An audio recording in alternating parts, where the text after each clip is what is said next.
কোনো সন্দেহ নাই এই কিতাবটাকে আল্লাহ তাআলা রমজান মাসে নাজিল করছে। সুবহানাল্লাহ। এই যে রমজান মাস আসতেছে কিনা, এই রমজান মাসের কোনো দাম ছিল না, শুধু কোরআন নাজিল হওয়ার কারণে রমজান মাসের দাম বেড়ে গেছে। রাতের কোনো দাম ছিল না। রমজান মাসে এমন একটা রাত আছে যেই রাতের কারণে, যেই রাতে কোরআন নাজিল হয়েছিল সেটা হলো লাইলাতুল কদর। কদরের রাত্রিতে আল্লাহ বলেন ইন্না আনজালনাহু ফি লাইলাতিল কদর, নিশ্চয় আমি আল্লাহ কোরআনকে নাজিল করেছি কদরের রাত্রিতে। ওয়ামা আদরাকা মা লাইলাতুল কদর, হে নবী আপনি কি জানেন কদরের রাত্রি এটা কত দামি রাত? নবী জানে না, আল্লাহ জানায়া দেয় লাইলাতুল কদরি খায়রুম মিন আলফি শাহর, হাজার মাসের চাইতে উত্তম রাত হলো কদরের রাত। সুবহানাল্লাহ। এই রাতের দাম আছে কেন? কোরআন নাজিল হওয়ার কারণে। এমন একটা দামি কিতাব আল্লাহ আমাদেরকে দিছে। দুনিয়ার মানুষকে চ্যালেঞ্জ দিয়া দিলেন কিতাবের শুরুতে, যদি পারো কোরআনের মধ্যে একটা পারলে ভুল দেখাও। কোন মানুষ কোরআনের আজ পর্যন্ত ভুল ধরতে পারেনি, কিয়ামত হয়ে যাবে তারপরও কোরআনের চুল পরিমাণ ভুল ধরার মতো কোন যোগ্যতা বলতে কি ভুলই তো নাই, যোগ্যতা আসবে কোথায় থেকে?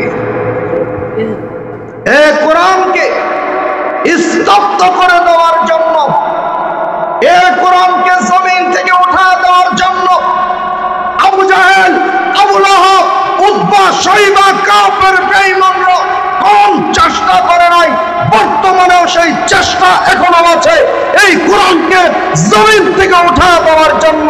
কোরআন মোমবাতির আগুন নয়, ফু দিলেই কোরআনের আলো নিভে যাবে, কথা ঠিক কিনা? কোরআন এমন এক কিতাব, পৃথিবীর কোন মায়ের বেটা নাই কোরআনকে উঠায় দিবে জমিন থেকে। কিভাবে কোরআন উঠাবে জমিন থেকে? তোমরা ভাবছো কাগজের কোরআনগুলো তোমরা আগুন দিয়ে জ্বালিয়ে দিবা? কাগজের কোরআন তারা আগুন দিয়ে জ্বালিয়ে দিতে চায়। আমরা বলি কাগজের কোরআন জ্বালাইতে পারবা?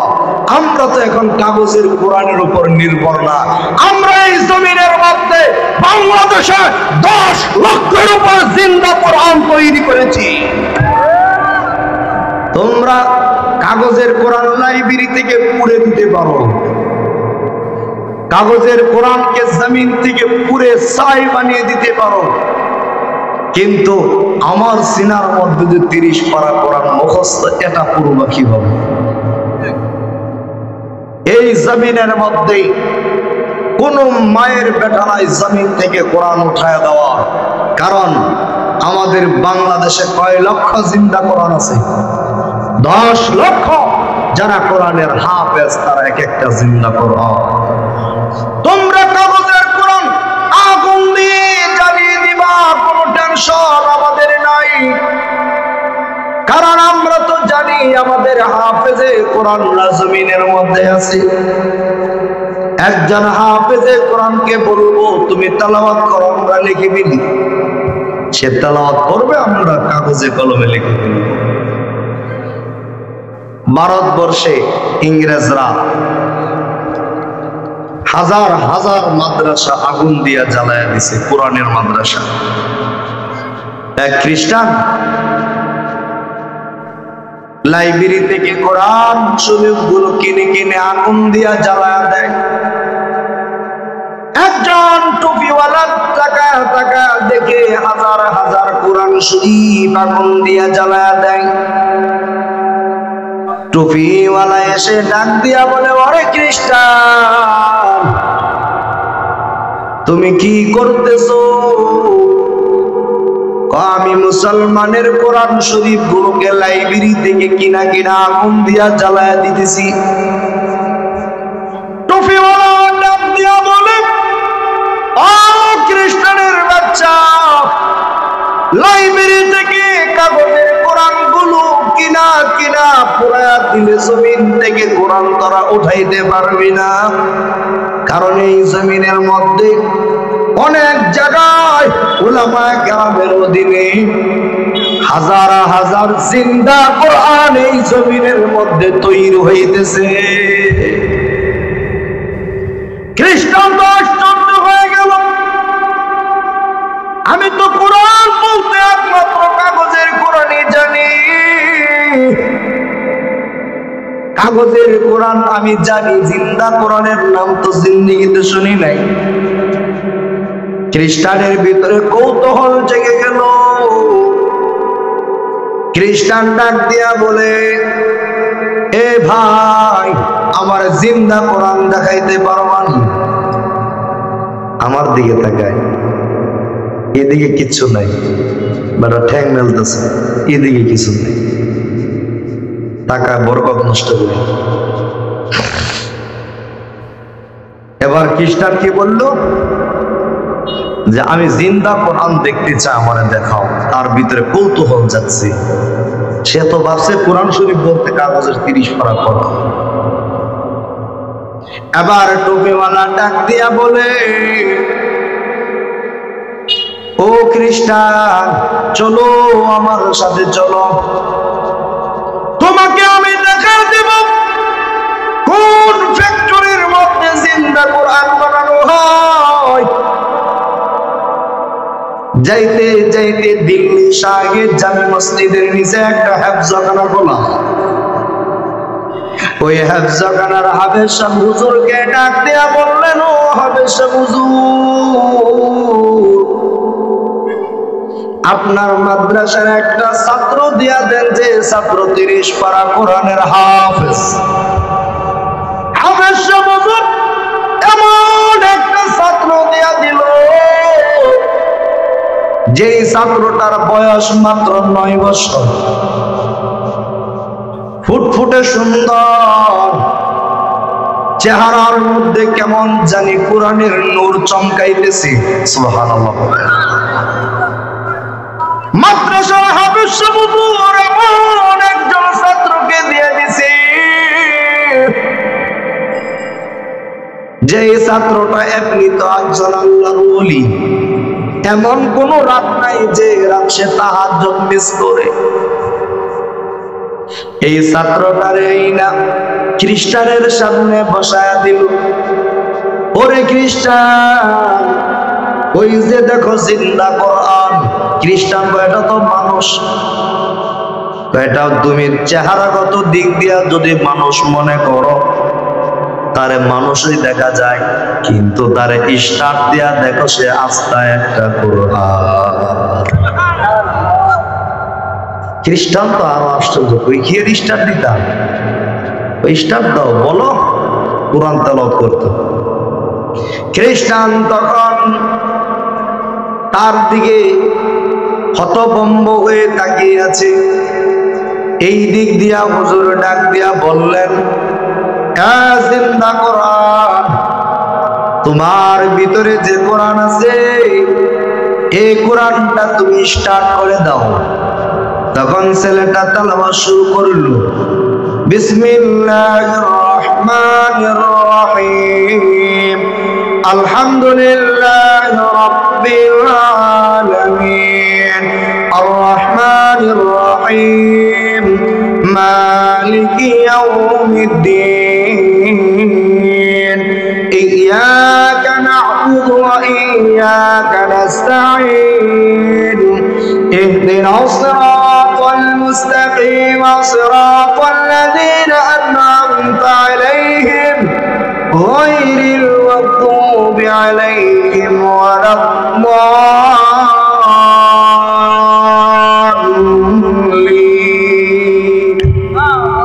সূরা ফাতিহা তেলাওয়াত শুরু করছে।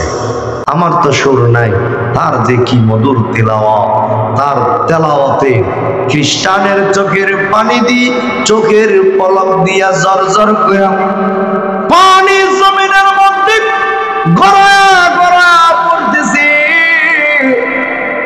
আর খ্রিস্টান ডাক দিয়া বলেন, ওরে জিন্দা কোরআন, যেই তেলাওয়াত আমি শুনতেছি, জিন্দেগিতে আমার কোনদিন আমার কানে তেলাওয়াত শুনে নাই।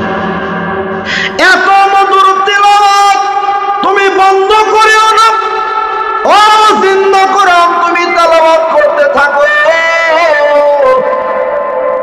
মাদ্রাসার ছাত্রটা তেলাওয়াত শুরু করছি, তেলাওয়াত করতে করতে এক লাগাতারে 8 ঘন্টা থেকে 9 ঘন্টা তেলাওয়াত করছি। আল্লাহু আকবার। 8 থেকে 9 ঘন্টা তেলাওয়াত করে 30 পারা কোরআন এই খ্রিস্টানের সামনে মুখস্থ শোনায়া দিছে। খ্রিস্টানের চোখের কিনারা দিয়া জর করে পানি বের হয়, আর ডাক দিয়া বলে, ওরে জিন্দা কোরআন, আয় আয় আমার বুকের মধ্যে আয়। খ্রিস্টানরা আমারে পাঠাইছে মুসলমানদের কোরআন গুলো আগুন দিয়ে জ্বালায় দেওয়ার জন্য, কিন্তু মুসলমানের একটা 9 বছর বাচ্চা তার কোরআনের আলু দিয়ে আমার কুফরি গুলোরে জ্বালায়া দিছে। ও জিন্দা কোরআন, আমি আর কোরআন শরীফ পড়ব না, আমি এখনই নিয়ত করেছি, আর দেরি নয়, তোমার হাতটা বাড়ায়া দাও, তোমার হাতে হাতে রেখে আমি খ্রিস্টান কালিমা পড়ে মুসলমান হয়ে যাব। তাহলে বোঝা যায় যারা কোরআন পড়ার জন্য ষড়যন্ত্র করে, যারা এই জমিন থেকে কোরআনের বিধান উঠায়া দেওয়ার জন্য ষড়যন্ত্র করে, এই সমস্ত জালেমরা কোনদিন কোরআন উঠাইতে পারবে না, বরং যারা কোরআন পড়তে আসবে তারা নিজেরাই কোরআনের আলোতে পুড়ে ছাই হয়ে যাবে। কথা ঠিক কিনা? এই কোরআন রমজান মাসে নাজিল হয়েছে বাজার। এই তো রমজান মাস চলে আসছে, এই রমজান মাসের দাবি হলো কোরআনের কারণে। এই রমজান মাস অনেক মুসলমান আছে নিজের ফাতলামি আর সাতলামি করার কারণে রমজান মাসটা এমনি এমনি চলে যায়। এই সমাজে 40% মুসলমান রোজা রাখে আর 60% মুসলমান রোজা রাখে না, শুধু বিড়ি টানার জন্য আর 1 গ্লাস পানি খাওয়ার লাগে। সব ছাড়তে পারে, বিড়ির নেশাটা ছাড়তে পারে। তুমি কিসের মুসলমান হয়েছ? মুসলমান যে রমজান মাসে কোরআন নাজিল হয়েছে, এই কোরআন নাজিলের মাসে তুমি কেমন করে রোজা না রেখে হোটেলে গিয়ে গিয়ে তুমি খাও? তোমার লজ্জা করা উচিত। এই জমিনে কুকুরও খায়, এই জমিনে গরু ছাগলও খায়, তুমিও খাও। তোমার মধ্যে আর কুকুরের মধ্যে পার্থক্য কোথায়? যারা রমজান মাসে এই কোরআন নাজিলের মাসে পেট ভরে খানা খা, দিনের বেলা পায়খানা খাওয়ার সমান, সারাদিন খেয়ে ভাতটাকে তুমি কুকুরের পায়খানা খাও। নির্লজ্জ বেহায়া মুসলমান কেমন করে রোজা না রেখে দিন কাটায়? কেমন করে রোজা না রেখে দিন কাটায়? আশ্চর্য লাগে। রমজান মাস কত দামি মাস। আল্লাহ 2 ব্যক্তিকে শুধু রোজা স্থগিত রাখার অনুমতি দিয়েছে, মাফ করে নাই। এর মধ্যে 1 নম্বর ব্যক্তি হলো ফামিনকুম মারিদান আও আলা সাফারিন ফাইদ্দাতুম মিন আইয়ামিন উখরা। আল্লাহ তাআলা বলেন 1 নম্বর ব্যক্তি হলো যে ব্যক্তি অসুস্থ। অসুস্থ বলতে বাটপার আছে জমিনে, তো গ্যাস্ট্রিকের লাগি নাকি রোজা রাখতে পারে না। কত বড় বাটপার! গ্যাস্ট্রিক তো রোজা রাখলে বলা হয় অধিক পরিমাণে খানা খাওয়ার কারণে গ্যাস্ট্রিক তৈরি হয়, আর খানা যখন বন্ধ রাখে তখন গ্যাস্ট্রিক ভালো হয়। কথা ঠিক কিনা? আর সে কয় গ্যাস্ট্রিক, সে বলে অসুস্থ। হ্যাঁ ভাই, রোজা রাখো নাই কেন? হুজুর গ্যাস্ট্রিক। कितना बड़ा शैतान है, कितना बड़ा शैतान है। গ্যাস্ট্রিকের কারণে রোজা ভাঙে না। অসুস্থ কেমন অসুস্থ যে বসা থেকে দাঁড়াইতে পারে না, দাঁড়াইলে জইলা পড়া যাবে। ডাক্তার বলছে আপনি যদি এই টাইমে ওষুধ না খান আপনি মারা যাবেন। এমন অসুস্থ ব্যক্তির জন্য রোজা যতদিন সুস্থ না হয় ততদিন ভাঙ্গার অনুমতি আছে, কিন্তু মাপ নাই। আল্লাহ বলেন আইয়ামিন উখর, অন্য অন্য দিনগুলোতে এই রোজাগুলো রাখতে হবে। অসুস্থ অবস্থায় যত রোজা ভাঙছে, তাহলে বলেন রোজা মাপ আছে নাকি স্থগিত আছে? স্থগিত আছে কিন্তু মাপ নাই। 2 নাম্বার মিন সফর, যারা সফরের মধ্যে থাকে তার জন্য রোজা ভাঙ্গার অনুমতি আছে। আপনি দরাবান্দা থেকে চট্টগ্রাম যাবেন, এত বড় লম্বা সফর, শরীর ক্লান্ত, সেক্ষেত্রে তো আল্লাহ নামাজও খাটো করে দিয়েছে। 2 রাকাত 4 রাকাতের জায়গায় 2 রাকাত পড়ো। রোজা ইচ্ছা করলে ভাঙ্গ, কিন্তু মাফ করি নাই আইয়ামিন উখর, অন্য অন্য দিনে তোমার রোজাগুলো রাখতে হবে। রমজান মাসে আমাদের মা বোনেরা যখন মাসিক পিরিয়ড দেখা দেয়, হায়াতগ্রস্ত অবস্থায় তার রোজা রাখা কিন্তু হারাম, জায়েজ নেই। যদিও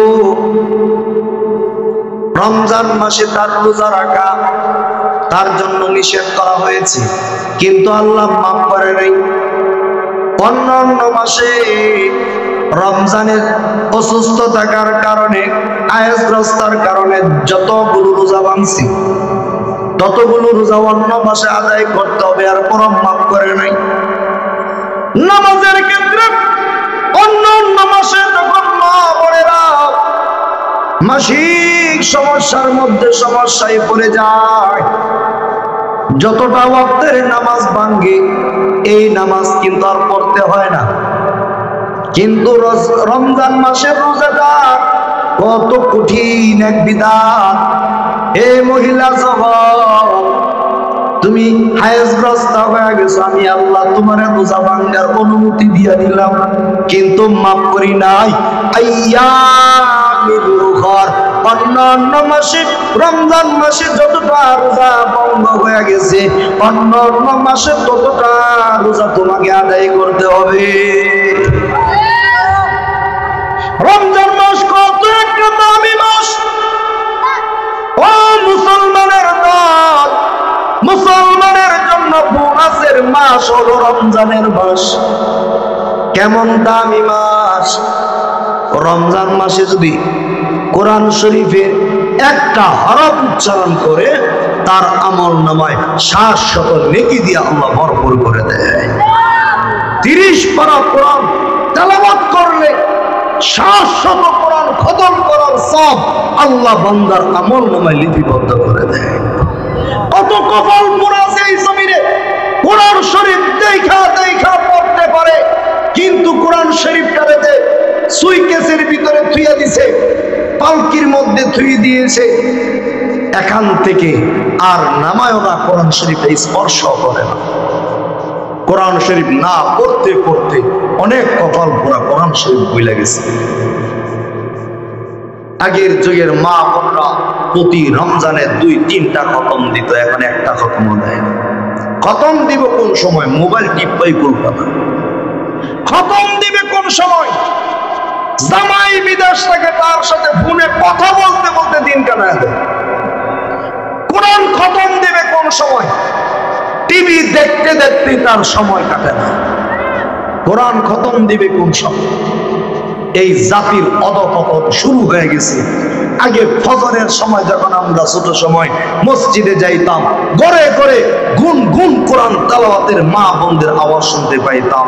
এখন ফজরের ওয়াক্তে মা বোনরা ঠিক মতে ঘুমা, সারা রাত স্টার জলসা নাটক দেখা ঘুমায়, ফজরের নামাজ ঘরের মধ্যে নাই, আছে না? মুসলমানের আদর্শ, মুসলমানদের সংস্কৃতি সব ধ্বংস হয়ে গেছে। ও মুসলমান, এই রমজান মাস আসতেছে, আমাদের করণীয় হলো এই রমজান মাসে 30টা রোজা আমরা রাখবো ইনশাআল্লাহ। বলেন, হাত সোজা করে তোলেন, হাত সোজা করে, হাত বাঁকা করলে বুঝুন হ্যাঁ রোজাদার। হাত সোজা করেন, বলেন আয় আল্লাহ, এই রমজান মাসের রোজাগুলো রাখার নিয়ত করলাম, আল্লাহ কবুল করেন। বলেন আমিন। রাখবেন তো ইনশাআল্লাহ? কত বড় খারাপ এই জাতি! শরীরটা হাতির মতো মোটা, হৃষ্টপুষ্ট ব্যক্তি, সে রোজা রাখে না। সে রোজা রাখে না। নির্লজ্জ মুসলমান। তুমি রমজান মাসে খানা খাও মানে পায়খানা খাও। তুমি যদি কুত্তার গু খাইতে পারো তাহলে তুমি রমজান মাসে দিনের বেলা খানা খাইতে পারো। কুত্তার গু খাওয়া যেমন তোমার জন্য কোনো ব্যাপার না, রমজান মাসে দিনের বেলা খানা খাওয়া তোমার জন্য ব্যাপার না। যারা হোটেলের মধ্যে চুরি করে করে খাইবে মনে করবেন তারা কুত্তার পায়খানা খাচ্ছে। কুত্তার পায়খানা খাচ্ছে ওই সমস্ত মুসলমানরা যারা দিনের বেলা হোটেলে গিয়া চুরি করে করে পর্দার ভিতরে আড়ালে ঢুকে ঢুকে খায়। আরে বাবারে কি পর্দা গো! রমজান মাসের পর্দা। প্রত্যেকটা হোটেলে পর্দা টাঙ্গায় দেয়। পুরুষ মানুষের আবার এই জাতীয় কিসের পর্দা আছে? কত বড় শয়তান দেখছেন! নিজের বউ উদাম করে রাস্তা দিয়ে আনে, হ্যাঁ গিয়ে পর্দার ভিতরে ঢুকে। কে কথা ঠিক কিনা মুসলমান? এটা পর্দা না শয়তানি? এটা হলো পর্দার ভিতরে শয়তান। এই জন্য মুসলমান বাবারা, রমজান মাস সিয়াম সাধনার মাস। আল্লাহ তাআলা বলেন কুতিবা আলাইকুমুস সিয়াম, আমি আল্লাহ রমজান মাসের রোজাগুলোকে তোমাদের উপর ফরজ করে দিলাম। লাআল্লাকুম তাত্তাকুন, যাতে করে তোমরা তাকওয়াবান হয়ে যেতে পারো। রমজান মাসে কেমন ভাবে মানুষ তাকওয়া অর্জন করে একটু এক্সাম্পল দিয়া বুঝাই। তাকওয়া মানে আল্লাহর ভয়, যাতে তোমরা আল্লাহর ভয় অন্তরে ঢুকাইতে পারো, যাতে করে আল্লাহর ওলি হয়ে যেতে পারো। এই জন্য আল্লাহ তাআলা রমজান মাসের রোজাগুলোকে ফরজ করে দিয়েছে। কেমন তাকওয়াবান! সারাদিন উত্তপ্ত গরমের মধ্যে রোজা রাখার পরেও পানির পিপাসায় রোজাদার কাতর হয়ে যায়। ওযু করতে চাই, মনে চাই যেন পানিটা গিলে ফেলি, তারপরও গিলি না। কার ভয়? মুসলমান জবান খুলে বলে কার ভয়? মনে চাই গড়গড়া করি, পানিটা যদি একটু গিলে ফেলতাম পিপাসাটা কেটে যেত, কিন্তু গিলি না। কার ভয়? যারা রোজাদার ইফতারির আগে 1 সেকেন্ড আগেও যদি বলা হয় 1 লক্ষ টাকা দিব, 1 সেকেন্ড আগে ভেঙে ফেলো, কেউ ভাঙবেনি। আল্লাহু আকবার বলেন। আল্লাহু আকবার। এই জন্য আল্লাহ বলেন লাআল্লাকুম তাত্তাকুন, রমজান মাসের রোজাগুলোকে আমি দিয়েছি যাতে করে তোমরা তাকওয়াবান হয়ে যেতে পারো। তাকওয়া মানে আল্লাহর ভয়ওয়ালা ব্যক্তি হয়ে যেতে পারো। কেমন ভয় রে বান্দা? ওযু করতে যাও, পানির পিপাসায় তুমি কাতর, আল্লাহর ভয়ে তুমি পানি গলার নিচে নাও না। আল্লাহ যখন এই দৃশ্যটা দেখে যে তোমার গলার মধ্যে পানি আছে, একটু প্রবেশ করালে তোমার গলা ঠান্ডা হবে, তারপর তোমার গলাটাকে শুকনা রাখো আল্লাহর ভয়ের কারণে। আল্লাহ বলেন বান্দা, আমি আল্লাহ তোর প্রতি খুশি হয়ে গেছি।